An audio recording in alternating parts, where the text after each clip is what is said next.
उपमुख्यमंत्री अजित पवारांकडून शासकीय यंत्रणेला सोबत घेऊन अनेक विधानसभांमध्ये जनसंवाद घेतले जात आहेत आणि याला आता भाजपकडून सुद्धा उत्तर दिलं जात आहे। चिंचवड विधानसभेमध्ये अजित पवारांनी जनसंवाद घेतल्यानंतर 24 तास उलटायच्या आधीच चिंचवडचे भाजपचे आमदार शंकर जगताप यांनी जन की बातचं आयोजन केलेलं आहे। जनतेच्या समस्या ते जाणून घेत आहेत। ज्या पद्धतीनं अजित पवारांनी शासकीय यंत्रणेला या जनसंवादमध्ये बोलवलेलं होतं तसंच काहीच जन की बात मध्ये सुद्धा शंकर जगतापांनी शासकीय यंत्रणेला सोबत घेऊन समस्या सोडवण्याचा प्रयत्न केला। पहिल्यांदाच असं घडतंय की अजित पवारांना उत्तर दिलं जातंय। खरं तर अजित पवारांनी तुमच्या इथं जनसंवाद घेतला, 24 तास उलटाच्या आधी तुम्ही पण जन की बात घेऊन उत्तर दिलं त्यांना? नाही, असं काही नाहीये। जन की बात हा माझा ठरलेला कार्यक्रम हा 15 दिवसापूर्वी ठरलेला होता आणि आपण जर पाहिलं तर मागील वर्षभरात जवळपास 12 ते 13 मी आमदार आपल्या दारी असेल, जन की बात असेल, हे प्रत्येक प्रभागामध्ये मी घेतोय।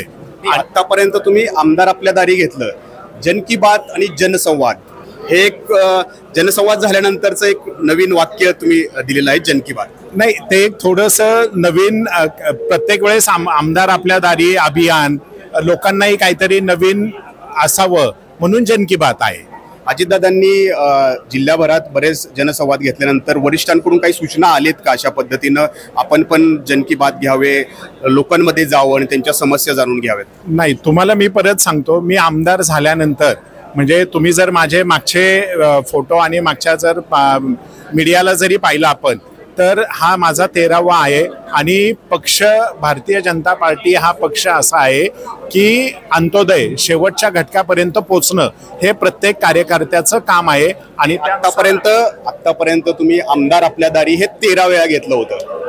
जन की बात हा पहिल्यांदाच होतोय जनसंवाद झाल्यानंतर 24 तासाच्या आतमध्ये, आणि ज्या पद्धतीने अजित पवारांनी शासकीय यंत्रणेला सोबत घेऊन केलं होतं, आता इथंही शासकीय यंत्रणा दिसते। नाही, आमदार आपल्या दारी त्यावेळेस पण शासकीय यंत्रणाच होत्या आणि फक्त मी हेडिंग बदललंय, बाकी काहीच नाहीये। हेडिंग बदलण्यामागचं कारण काय? नाही, हेडिंग बदलण्याच्या मागचं कारण काहीच नाहीये। वरिष्ठांकडून काही सूचना आल्या की जनसंवादला एक सिमिलर वाक्य म्हणून जन की बात म्हणून? नाही, जन की बात नाही, हेडिंग काही बदललं तरी कामाचं स्वरूप एकच आहे आणि जे आमदार आपल्या दारी अभियानाच्या माध्यमातून काम चालू होतं ते जन की बात मध्ये आम्हीच करतोय आहे आणि त्याच्या पलीकडे वेगळं काहीच नाही। खरं तर भाजप हा महायुतीतला मोठा पक्ष मानला जातो। मुख्यमंत्री सुद्धा देवेंद्र फडणवीस स्वतः या ठिकाणी आहेत।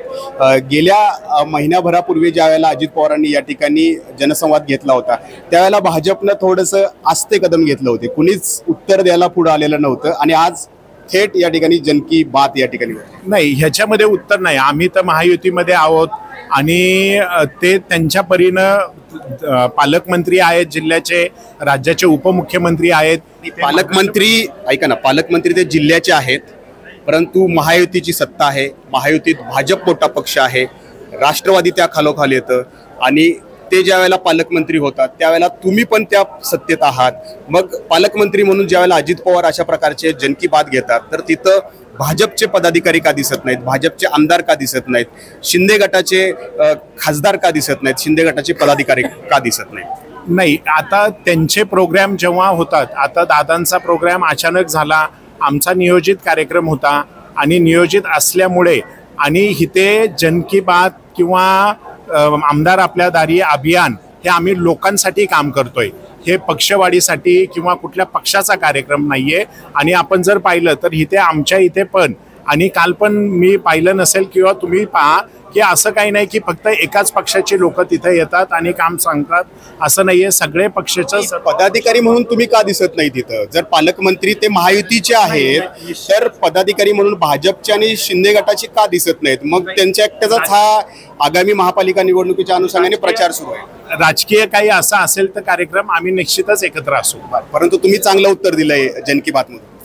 जन की बात मधनं उत्तर नाहीये, लोकांची कामं करायचा आम्ही प्रयत्न करतोय आणि जे प्रशासन असल्यामुळे, नगरसेवक नसल्यामुळे जे लोकांचे प्रश्न प्रलंबित आहेत ते सोडवण्याचा प्रयत्न करतोय।